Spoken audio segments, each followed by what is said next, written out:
తాకట్లో ఉన్న బంగారాన్ని విడిపించి ఆ రోజున మార్కెట్ ధర కట్టి మిగిలిన డబ్బును మీకు అందిస్తుంది కొమ్మూరి గోల్డ్.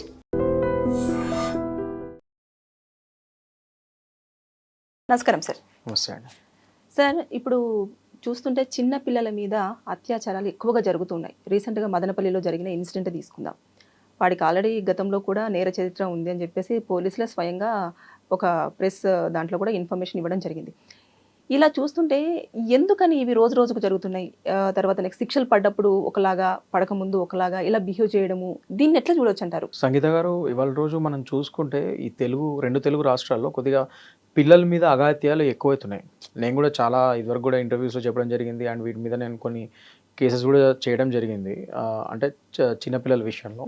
సో ఈ విషయం ఏంటంటే చాలా బాధాకరం అండి. ఎందుకంటే ఇవాళ రోజు మనం ఇలాంటి కేసులు చూసినప్పుడు అసలు సమాజం మనం ఎటుపోతున్నాం, అసలు ఏమవుతుంది సమాజానికి రోజు రోజుకి. ఒకప్పుడు ఇంకా ఈ సైన్స్ అండ్ టెక్నాలజీ పెరిగిన తర్వాత ఇంకా క్రైమ్ రేట్ తగ్గాలి, కానీ ఇలాంటి అఘాయిత్యాలు ఇంకా ఎక్కువైతున్నాయి ఏంటి అని చెప్పి మనందరం మనం ఒకసారి సమీక్షించుకోవాలి. ఎందుకంటే ఫస్ట్ అండ్ ఫార్మోస్ట్ థింగ్ ఇక్కడ మనం ఒకసారి రూట్ కాజ్ మీద కూడా ఒక నిమిషం మాట్లాడదాము. ఈ టెక్నాలజీ ఎక్కువడం వల్ల ఈ రకరకాల విపరీతమైన ఈ ఆన్లైన్ కంటెంట్, ఓటీటీ కంటెంట్లు కూడా ఎక్కువైపోయినాయి. సో అవి చూసి కూడా జనాలు కొద్దిగా ఇన్ఫ్లుయెన్స్ అవుతున్నారు, రకరకాల పిచ్చి పిచ్చి ఆలోచనలు వస్తున్నాయి, ఇలాంటి నేరాలు చేయడానికి అని కూడా వాదనలు ఉన్నాయి. బట్ సేయింగ్ దాట్ ఇప్పుడు ఈ కుల్దీప్ విషయం ఏదైతుందో ఇది చాలా బాధాకరం, ఒక జుగుప్సాకరమైన విషయము. అండ్ ముఖ్యంగా అలాంటి నేరస్తులకి నిజంగా ఒకవేళ అతనే చేశాడని ప్రూవ్ అయితే కఠినాత్మకమైన శిక్షలు పడాలి అతనికి. అంటే డెత్ పెనాల్టీ ఉంది ఎట్లాగో. పోక్సో యాక్ట్ 2012 ప్రకారం చిన్నపిల్లల మీద ఇట్లాంటి అఘాయిత్యాలు చేసి చంపేస్తే ఖచ్చితంగా డెత్ పెనాల్టీ ఉంది. Section 5 and section 6 of POCSO act అదే చెప్తుంది. Aggravated heinous act, aggravated sexual assault, ఇవన్నీ క్లియర్గా పోక్సో యాక్ట్లో మినిమం 20 ఏళ్ళు జైలు శిక్ష, లేకపోతే ఇలా చంపేస్తే డెత్ పెనాల్టీ కూడా పడుతుంది. ఖచ్చితంగా పోక్సో యాక్ట్లో డెత్ పెనాల్టీ ఉంది. సో ఒకవేళ కుల్దీప్ నిజంగా, అంటే ఇవాళ మార్నింగే మనకు తెలిసింది అతను చనిపోయాడు, ఆత్మహత్య చేసుకున్నాడని. సో ఒకవేళ బతికుంటే మాత్రం చాలా కఠినమైన శిక్షలు పడతాయి. At the same time murder case కూడా పడుతుంది ఐపీసీ ప్రకారం. అప్పుడు ఐపీసీ, ఇప్పుడు 103 BNS. సో దాని ప్రకారంగా కూడా యావజ్జీవ కారాగార శిక్ష కానీ డెత్ పెనాల్టీ కానీ పడుతుంది. సో ఆ శిక్ష ఈ శిక్ష 2 సెక్షన్స్ పడి BNS అండ్ పోక్సో 2 పడి ఖచ్చితంగా ఒకవేళ బతుకుంటే మాత్రం డెత్ పెనాల్టీకే ఎక్కువ ఛాన్స్ ఉండేది అతనికి. సో అది మాత్రం ఇది ఒకవేళ ఉండే మాత్రం న్యాయపరంగా కూడా అతను ఖచ్చితంగా డెత్ పెనాల్టీ పడుతుంది అనేది నా ఉద్దేశం. సార్, అంటే ఇప్పుడు చూసుకుంటే చిన్నపిల్లలు, ఈ అమ్మాయి చూస్తే కూడా జస్ట్ 7 years ఆడుకుంటున్న పాపని పైకి తీసుకెళ్లేసి అలా అఘాయిత్యం చేసి వాటర్ డ్రమ్ములో వేసి మరి చంపేయడం జరిగింది. అది చాలా క్లారిటీగా తిరిగారు పేరెంట్స్ అంతా చుట్టూ కూడా. తర్వాత నెక్స్ట్ ఇతను కొంచెము ఇదివరకు జైలుకి వెళ్ళేసి వచ్చాడు కదా అని చెప్పి సెర్చ్ చేసేస్తే అక్కడ దొరికిపోయింది పాప. ఇలాంటివి జరుగుతున్నప్పుడు ఎందుకని ఇంకా ఇలా చిన్న పిల్లల మీద ఇంత పెద్ద ఏజ్ వాళ్ళు చేస్తున్న సందర్భాలు మనము కోర్టు దాకా కూడా వస్తున్నాయి, ఎందుకని చర్యలు ఇంకా కఠినంగా తీసుకోలేకపోతున్నారంటారు? అంటే ఎక్కడ కొంచెము కాన్స్టిట్యూషన్ లోపం జరిగిందంటారు? అంటే ఇక్కడ కాన్స్టిట్యూషన్ లోపం అని మనం అనకూడదండి. మన దేశం, నేను చెప్పినట్టు మన దేశము, మన కాన్స్టిట్యూషన్ అందరికీ ఈక్వాలిటీ బిఫోర్ లా ఇచ్చింది, అందరూ సమానమే.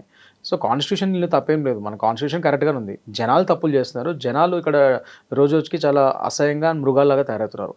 ముఖ్యంగా ఇక్కడ చెప్పాల్సింది ఏంటంటే అతను అసలు ఎందుకు చేశాడు, అతని పరిపక్వత ఏంటి, అసలు ఎంత మృగంలాగా ఆలోచిస్తే అతను అలాంటి హీనమైన అలాంటి నేరాలు చేయగలుగుతాడు, ఇది మనం ఆలోచించాలి. సో నేను ఇందాక చెప్పినట్టు సమాజం ఎటుపోతుంది, ఈ రూట్ కాజ్ మీద కూడా మనం కాన్సన్ట్రేట్ చేయడం ఇంపార్టెంట్. ముఖ్యంగా తల్లిదండ్రులు పిల్లల్ని చాలా జాగ్రత్తగా చూసుకోవాలి, ఎందుకంటే రోజులు బాగాలేవు. ముఖ్యంగా వాళ్ళకి బ్యాడ్ టచ్, గుడ్ టచ్ అంటే ఏంటి నేర్పించగలగాలి ముందుగానే. 5 ఏళ్ళు దాటంగానే, 3-4 ఏళ్ళు 5 ఏళ్ళు దాటంగానే, 5 ఏళ్ళ పిల్లల నుంచే మనం యాక్చువల్లీ స్టార్ట్ చేయాలి ట్రైనింగ్. అంటే ఏంటంటే ఆడపిల్లలైనా మగపిల్లలైనా, చిన్నపిల్లలు మగపిల్లల మీద కూడా అఘాయిత్యాలు అయితే పోక్సో యాక్ట్ మగపిల్లలకు కూడా వస్తుంది. చిన్నపిల్లలకి ఎనీ చైల్డ్ బిలో 18 years మగోడైనా ఆడపిల్లైనా వాళ్ళ మీద అత్యాచారాలు కానీ ఇట్లాంటివి అయితే పోక్సో యాక్ట్ వర్తిస్తుంది. సో ఆడపిల్లలకి, ముఖ్యంగా ఆడపిల్లలకి అండ్ మగపిల్లలకి కూడా, చిన్నపిల్లలకి ఈ గుడ్ టచ్ బ్యాడ్ టచ్ అనేది నేర్పియాలి తల్లిదండ్రులు. ముఖ్యంగా తల్లులు చాలా క్లోజ్గా ఉంటారు కాబట్టి ఖచ్చితంగా వాళ్ళకి నేర్పించి జాగ్రత్తలు చెప్తే ఇలాంటివి అట్లీస్ట్ రిపీట్ కాకుండా ఉంటాయి. ఎందుకంటే నేరమైన తర్వాత prevention is better than cure అంటాం. నేరమైన తర్వాత మనం అందరం ఏం చేయాలి, అందరం బాధపడతాం తప్ప, అండ్ వాడి శిక్షల కోసం మనం ఇంకా ప్రాసిక్యూట్ చేసి దాని పరంగా ముందుకెళ్తాం. కానీ అసలు ఆ నేరమే జరగకుండా మనం జాగ్రత్త పడాలి, తల్లిదండ్రులకు కూడా బాధ్యత ఉంది అన్నది నా ఉద్దేశం. ఓకే, అంటే సార్ ఇప్పుడు మనం చూసేసుకుంటే కఠినమైన చర్యలు తీసుకుంటున్నారు, శిక్షలు కూడా ఉంటాయి, డెత్ పెనాల్టీ కూడా పడే అవకాశం ఉంది, ఇందులో ఈ సెక్షన్స్ వస్తాయి అని చెప్పేసి అంటారు. అంటే మీడియాలో వచ్చినంత వరకు జనాలలో ఒక అవగాహన ఉంటుంది, తర్వాత ఎప్పుడైతే శిక్షల వరకు వస్తుందో అది తెలియట్లేదు అంటారా జనాలకి? 100% అండి. మీ పాయింట్ కూడా నేను ఏకీభవిస్తాను ఒక విధంగా. ఎందుకంటే మీడియా వాళ్ళు ఈ హత్య జరిగినప్పుడు, ఇలాంటి క్రైమ్ జరిగినప్పుడు చూపించినంత హైపు అతనికి శిక్షలు పడిన తర్వాత అంతగా చూపియరు. ఒక చిన్న స్క్రోలింగ్ చేసి వదిలేస్తున్నారు. అలా కాకుండా ఇలాంటి శిక్షలు పడితే ఒకవేళ డెత్ పెనాల్టీ పడింది అనుకోండి, ఇతను చూడండి డెత్ పెనాల్టీ పడింది. ఎందుకంటే ముఖ్యంగా పోక్సో యాక్ట్లో సంగీత గారు దానికి సపరేట్ కోర్ట్స్ ఉంటాయి. సో ఆ కోర్ట్స్లో ఇదివరకులా కాదు, ఫాస్ట్గా అయిపోతుంది. ఈ ట్రయల్ కూడా ఫాస్ట్గా అయిపోతుంది, ప్రాసిక్యూషన్ ఫాస్ట్గా అవుతుంది, అండ్ నిర్ధారణ అయితే ఇమీడియట్గా శిక్షలు పడతాయి అక్కడ. సో ఇమీడియట్గా అది అమల్లోకి వస్తుంది కూడా. సో నేను చెప్పేది ఏంటంటే ఇమీడియట్గా ట్రయల్ అయిపోయే ఫాస్ట్ ట్రాక్ కోర్ట్స్ ఉన్నాయి కాబట్టి పోక్సోకి, అతనికి శిక్షలు పడినప్పుడు కూడా మీడియా వాళ్ళు కూడా ఇంతే హైప్ చూపించి అతనికి ఇంత కఠినమైన శిక్ష పడిందని చూపించగలగాలి. అప్పుడే ఇలాంటి నేరస్తులకు కొద్దిగా భయం కూడా ఉంటుంది, ఇలాంటి జరగకుండా ఉంటాయి. సో మీడియా వాళ్ళు కేవలం కేసు మీద వచ్చినప్పుడు దాన్ని హైప్ చేసుకోవడమే కాకుండా అట్ ద సేమ్ టైం ఆ శిక్షలు పడినప్పుడు కూడా దాన్ని అంతా హైప్ చేసి చూపిస్తే సమాజంలో ఒక భయము, ఒక ఇది అన్నీ ఉంటాయి మనకి. ఈ కుల్దీప్ మీద కూడా గతంలో ఐపీసీ 324 సెక్షన్ ఏదో ఒకటి ఉంది, అది కాంప్రమైజ్ చేసుకున్నారంట. అదే కేసు దేనికోసం రిలవెంట్ ఉంటుంది సార్? అది జనరలీ అంటే 324 అన్నారు. ఇది గతంలో అంటే అది ఐపీసీ ఉన్నప్పుడు 324 లేకపోతే బిఎన్ఎస్ ఉన్నది అన్నది క్లారిటీ లేదు. But if you go with the IPC, అది ఒక క్యారింగ్ సమ్ డేంజరస్ వెపన్, కొద్దిగా పబ్లిక్ న్యూసెన్స్ అలాంటి వాటిలో వస్తుంది అది. సో 324 ఐపీసీ అనేది మరి ఆ ప్రకారంగా అతని మీద ఏదో కేసు అయినట్టుంది, ఎవరో వేసినట్టున్నారు, ఇతను బెదిరించడం ఏదో వెపన్ పట్టుకొని వేరే వాళ్ళని. సో మళ్ళీ అది విత్డ్రా చేసుకొని కాంప్రమైజ్ చేసుకున్నట్టున్నారు. మరి we have to subject verification, ఎందుకంటే అది ఐపీసీయా 324 బిఎన్ఎస్ అనేది సరిగ్గా చెప్పలేదు పోలీస్ వాళ్ళు.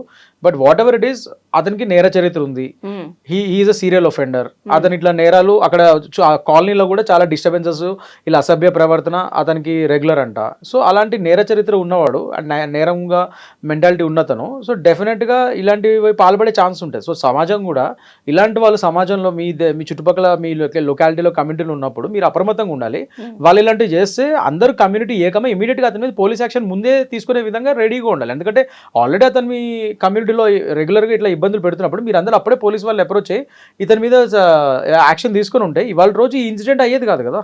సో ఇట్లాంటి అమ్మాయి అతను అక్కడే మీరందరూ అడ్జస్ట్ అయిపోయారు. ఆ కమ్యూనిటీలో అతను అట్లాంటివి అఘాయితాలు చేస్తున్నా కూడా పట్టించుకోకుండా మీ దారిన మీరు మనకెందుకు లేని ఎవరింట్లో వాళ్ళు ఉన్నారు. అలాంటి రోజు దానివల్ల ఇవాళ రోజు దాని పర్యావసనం ఒక చిన్న పిల్ల బలైపోయింది. అదే మీరు అతను మీ కాలనీలో ఊరికి ఇబ్బందులు పెడుతున్నప్పుడు ముందే పోలీస్ వాళ్ళని అప్రోచ్ అయ్యి అందరు కలిసికట్టుగా పోలీస్ వాళ్ళని గట్టిగా వెళ్ళి కంప్లైంట్ ఇచ్చి ఇతని మీద యాక్షన్ తీసుకోవడం అంటే అప్పుడే అతను తీసుకునే వాళ్ళేమో, అప్పుడు ఇన్సిడెంట్ అయ్యేది కాదేమో. సో ఇట్లా కూడా సమాజం ఆలోచించాలి. మనకి ఎందుకు లేన్న దూరం నుంచి కూడా ఈ సమాజం బయటికి రావాలి. అందరు కమ్యూనిటీ పరంగా ఐకమత్యంగా ఉండి ఇలాంటి వాళ్ళని సీరియస్గా వీళ్ళ మీద పోలీస్ యాక్షన్ తీసుకునే విధంగా ఉండాలి. అంటే వేరే కంట్రీస్లలో చూస్తూ ఉంటే సార్, ఇలాంటి సిచ్యువేషన్స్ జరిగినప్పుడు ఇమీడియట్గా అటు కోర్ట్స్ కానివ్వండి, లేదంటే సొసైటీలో ఉండే కొంతమంది కొన్ని ప్లేసెస్ కానివ్వండి, వాళ్ళల్లో ఇమీడియట్ యాక్షన్ ఉంటుంది. ఇమీడియట్గా కూడా ఏ పనిష్మెంట్ ఇవ్వాలనుకుంటున్నారో అది ఇస్తూ ఉన్నారు. ఇక్కడ ఎందుకు అది ఇంకా మన దాంట్లో రాలేకపోతుంది అంటారు? అట్లేం లేదండి. మన వేరే దేశాలతో ఫస్ట్ ఆఫ్ ఆల్ మనం కంపేర్ చేసుకోకూడదు. వాళ్ళ జనాభా వేరు, మన జనాభా వేరు. మన జనాభా highest population in the world, first thing అది. సేయింగ్ దట్ అయినప్పటికీ మనం పాక్సో చట్టం తీసుకొచ్చాము 2012లో, అండ్ పాక్సో కోర్టులు సపరేట్గా తీసుకొచ్చాము. ఆ పాక్సో కోర్ట్స్ తీసుకొచ్చింది కారణం అదే. ఫాస్ట్ ఇలాంటి చిన్నపిల్లల మీద జరిగే అఘాయిత్యాల మీద ఫాస్ట్ ట్రాక్ అయిపోవాలి, ఫాస్ట్గా ట్రయల్ అయిపోవాలి, అండ్ అతను నిర్ధారితమైతే అతని ఒక క్రైమ్ ఇమీడియట్గా అతనికి పనిష్మెంట్ పడాలన్న ఉద్దేశంతోనే తీసుకొచ్చారు. సో ఫాస్ట్గానే అవుతున్నాయి ఇప్పుడు. అదంతా అపోహ అంతే. ఇది పాక్సో పరంగా ఫాస్ట్గానే అవుతున్నాయి కేసులు. నేను చెప్పేది అది. కానీ నేను ఏమంటున్నాను అంటే prevention is better than cure. మీ పిల్లల్ని కూడా మీరు జాగ్రత్త పెట్టుకోవాలి. తల్లిదండ్రులు జాగ్రత్త పెట్టుకున్నా కూడా సార్, ఇప్పుడు ఇంట్లో ఉన్న పాపనే బయట ఆడుకుంటుంది, మన ఇంటి ఆరు బయట ఆడుకుంటుంది అన్న పాపను కూడా ఎత్తుకొని వెళ్ళిపోతున్నారు కదా. అంటే ఎంత జాగ్రత్తగా కాపాడినా కూడా ఇలాంటి వాళ్ళు ఏదో ఒక చుట్టుముట్టు ఉంటూనే ఉన్నారు. ఇలా కాకుండా ఉండాలి అని అంటే ఇలా జరిగినప్పుడు, అంటే ఇలాంటి కుల్దీప్ గాలే కానివ్వండి, లేదా గతంలో ఒక ఓల్డ్ మ్యాన్ కూడా ఒక తోటలోకి ఒక చిన్న పాపను తీసుకెళ్ళి జరిగిన ఇన్సిడెంట్ కానివ్వండి, ఇలాంటి టైంలలో చట్టాలు ఇంకా కొంచెం ముందుకు స్టెప్ చేసుకొని ఇమీడియట్గా దొరికిన వెంటనే ఏదన్నా ఒక శిక్ష పనిషబుల్ చేయడానికి లేదంటారా? లేదండి. At the end of the day మన దేశంలో అరెస్ట్ చేసిన తర్వాత అది ఇన్వెస్టిగేషన్ చేసి ఛార్జ్ షీట్ వేసి దాని తర్వాత కదా ట్రయల్కి వెళ్తారు. సో నేను చెప్పేది అది. కానీ చిన్నపిల్లల విషయంలో నేను చెప్తున్నాడు పోక్సో కోర్ట్స్లో ఇమీడియట్గా యాక్షన్ ఉంటుంది. ఎందుకంటే చిన్నపిల్లల దాంట్లో మీరు ఎవిడెన్స్ చూడాల్సిన అవసరం లేదు. ఆ చిన్నపిల్లోడు ఏదైతే చిన్నపిల్లోడు కానీ వాళ్ళ గార్డెన్ కానీ వాళ్ళు ఇచ్చిన కంప్లైంట్నే పోక్సో యాక్ట్లో ఎవిడెన్స్ కింద పరిగణిస్తారు. వేరే కేసుల్లో పోక్సో యాక్ట్కి అదే డిఫరెన్స్. చిన్నపిల్ల చెప్పిన వాంగ్మూలమే ఆ కంప్లైంటే itself is treated as an evidence. So దాని ఆధారితంగానే అక్కడ ప్రాసిక్యూషన్ జరిగిపోతుంది. ఆ ఎవిడెన్సే చాలా ఇంపార్టెంట్. అండ్ ముఖ్యంగా చిన్నపిల్లల్ని డైరెక్ట్గా జడ్జి గారితోనే మాట్లాడచ్చు. వాళ్ళు జడ్జి గారు సపరేట్గా తీసుకొని వాళ్ళని ఛాంబర్లో పిలిపించి మాట్లాడుకోవచ్చు. సో వాళ్ళు డైరెక్ట్గా జడ్జి గారికి నిర్భయంగా చెప్పొచ్చు జరిగింది, దాన్నే ఎవిడెన్స్ కింద తీసుకుని జడ్జి గారు ప్రాసిక్యూషన్ స్టార్ట్ చేసేస్తారు. సో ఇది ఫాస్ట్గానే అవుతుంది, అదేం లేదు. నేను అదే అంటున్నాను. ఇప్పుడు ఈ కుల్దీప్ ఇన్సిడెంట్ చూసుకుంటే అతను ఆల్రెడీ సీరియల్ ఆఫెండర్ అని తెలుసు మనకి. అక్కడ ఇంకా జాగ్రత్తగా ఉండి ముందే అతన్ని అలాంటి ఏరియాలో ఉండకుండా అసలు కాలనీలో అలాంటి వాళ్ళు ఎందుకు ఎలా చేస్తున్నారు మీరు? ముందే మీరు అందరు కాలనీ వాళ్ళందరూ ఐకమత్యంగా ఉండి అతని ఆ కాలనీ నుంచి పోలీస్ కంప్లైంట్ నుంచి చర్యలు తీసుకుని వెళ్ళగొట్టుంటే ఇవాళ రోజు ఇది ఉదంతం అయ్యేది కాదు కదా. ఎలా క్లోజ్ చేస్తారు సార్? అంటే ఒక ఇన్సిడెంట్ జరిగిపోయింది, ఒకరిని మనము ఇతను చేశారు అని చెప్పేసి మనం అంత అయిపోయి ఇంకా అరెస్ట్ చేసే తరుణంలోనే ఇలాంటిది మళ్ళీ అతను కూడా వాటర్లో సూసైడ్ చేసుకోవడం అనేది కూడా జరిగింది కదా. ఈ కేసుని ఏ విధంగా క్లోజ్ చేసే అవకాశాలు ఉంటాయి? పోలీసులు ఎలాంటి ఎవిడెన్సెస్ని కోర్టులో సబ్మిట్ చేసి క్లోజ్ చేస్తారు? అంటే ఇప్పుడు జనరల్ ఇంకా కేసు క్లోజ్ అయిపోయినట్ట అండి. ఎందుకంటే ఇప్పుడు ఆల్రెడీ ఇది ఎఫ్ఐఆర్ చేశారు, పాక్సో యాక్ట్ కింద ఇవన్నీ చేశారు. కానీ అసలైన నిందితుడు చనిపోయాడు. చనిపోయిన తర్వాత ఇంకా మెయిన్ అక్యూజ్డ్ డెడ్ కాబట్టి ఇంకా దీని దర్యాప్తు కానీ ఇంకా చేసి ఇతనితో పాటు ఇంకెవరైనా ఉన్నారా ఏంటి అని ఆ కోణంలో కూడా చూసి ఒకవేళ ఎవరు దొరకకపోతే ఇంకా కేసు క్లోజ్ చేసేసి ఆ రిపోర్ట్ని కోర్టుకి సబ్మిట్ చేస్తారు. ఇతనితో పాటు ఇంకా వేరే వాళ్ళు ఎవరైనా ఉన్నారని ఇన్వెస్టిగేషన్లో తేలితే మాత్రం మళ్ళీ వాళ్ళ పరంగా ఇది ఇన్వెస్టిగేషన్ ముందుకెళ్తుంది, దాని పరంగా ఛార్జ్షీట్ ఫైల్ అవుతుంది. కానీ ఇక్కడ నాకు తెలిసి ఈ కేసులో ఇంకెవరు లేరని అనుకుంటున్నాము, ఇతను ఒకటే నిందితుడని తెలుస్తుంది. సో ఆ విధంగా ఇంకా అదే రిపోర్ట్ వీళ్ళు ఫైల్ చేసి పోలీస్ వారు ఈ కేసుని క్లోజ్ చేసేస్తారు. Thank you, sir. Thank you. And for more videos, Please subscribe to iDream. Please subscribe to iDream. Please subscribe iDream. And please subscribe to iDream. For more videos, subscribe to iDream. please like, share and subscribe to the channel. Congratulations, iDream. Subscribe to iDream. Subscribe to iDream. So subscribe to iDream Media. iDream team andarki huge congratulations. Please subscribe iDream Media. Please subscribe to iDream. Subscribe iDream. Please subscribe to iDream. iDream అంటే నా కళల ఛానల్ను subscribe చేసుకున్న నోరు తిరుగుతలేదు, మీరైతే గంట గుర్తు కొట్టండి. For more such videos, please subscribe to iDream. Subscribe to iDream. Please subscribe to iDream. Please subscribe iDream Media. Please do subscribe to iDream. Please subscribe to iDream Media. For best entertainment and information, please subscribe iDream. And don't forget to subscribe to iDream.